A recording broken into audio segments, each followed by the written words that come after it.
1202 പുതുവർഷ ഫലം. കർക്കിടകൻ രാശിക്കാരായ പുണർദങ്കാൽ, പൂയം, ആയില്യം നക്ഷത്രക്കാരുടെ ഒരു വർഷത്തെ ഫലം. വ്യാഴ നിങ്ങളുടെ സ്വന്തം രാശിയിൽ ഉച്ചത്തിലാണിപ്പോൾ. നവംബർ 1 വ്യാഴ നിങ്ങളുടെ 2ാം ഭാവത്തിലേക്ക്, പറഞ്ഞാൽ ധനഭാവത്തിലേക്ക് മാറും. ശനി നിങ്ങളുടെ ഭാഗ്യസ്ഥാനത്താണ്. രാഹു ഇപ്പോൾ നിങ്ങളുടെ 8ാം ഭാവത്തിലാണ്. ഡിസംബർ 5 രാഹു കുംഭൻ രാശിയിൽ നിന്ന് മകരൻ രാശിയിലേക്ക് രാശി മാറുന്നുണ്ട്. അപ്പോൾ നിങ്ങളുടെ 7ാം ഭാവത്തിലേക്ക് മാറും. കേതു ഇപ്പോൾ നിങ്ങളുടെ 2ാം ഭാവത്തിലാണ്. ഡിസംബർ 5 കേതു ചിങ്ങൻ രാശിയിൽ നിന്ന് കർക്കിടകൻ രാശിയിലേക്ക് രാശി മാറും. അപ്പോൾ നിങ്ങളുടെ സ്വന്തം രാശിയിലേക്ക് മാറും. നിങ്ങളുടെ രാശിയാധിപൻ ചന്ദ്രനാണ്. മറ്റെല്ലാ ഗ്രഹങ്ങളും കൂടുതലും പോസിറ്റീവ് ഫലമാണ് വർഷത്തിൽ നിങ്ങൾക്ക് ലഭിക്കുക.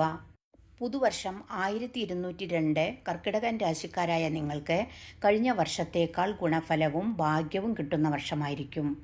നിങ്ങളുടെ രാശിയിൽ വ്യാഴം ഉച്ചത്തിലാണ്. ഒപ്പം നിങ്ങളുടെ രാശിയാധിപൻ ചന്ദ്രനാണ്. അതുകൊണ്ട് തന്നെ നിങ്ങൾക്ക് വ്യാഴത്തിൻ്റെ ഗജകേസരി യോഗം എന്ന രാജയോഗം കിട്ടും. അത് നിങ്ങൾക്ക് നല്ല വ്യക്തിത്വവും ആകർഷണവും വർദ്ധിക്കും.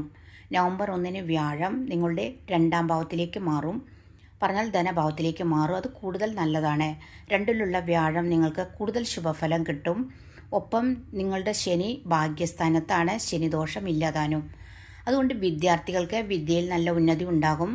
തൊഴിൽപരമായിട്ട് ഇപ്പോൾ നിലനിൽക്കുന്ന നിങ്ങളുടെ ടെൻഷൻ, തടസ്സങ്ങൾ, ആരോഗ്യ പ്രശ്നങ്ങളൊക്കെ മാറിക്കിട്ടും. വരുമാനവും ലാഭവും വർദ്ധിക്കും.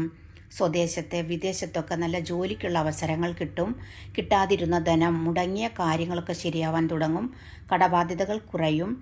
അതുപോലെ തന്നെ കലാകാരന്മാർക്ക്, മറ്റു മേഖലയിലുള്ളവർക്കൊക്കെ നല്ല മാറ്റങ്ങളും സാമ്പത്തിക ലാഭവും ഉണ്ടാകും. ബിസിനസ്സിൽ പുരോഗതി ഉണ്ടാകും. അതുപോലെ പുതിയ ബിസിനസ് തുടങ്ങാൻ, ബിസിനസ് വിപുലീകരിക്കാൻ, അതുപോലെ വ്യാപാരത്തിലൊക്കെ നല്ല അഭിവൃദ്ധി ഉണ്ടാകും.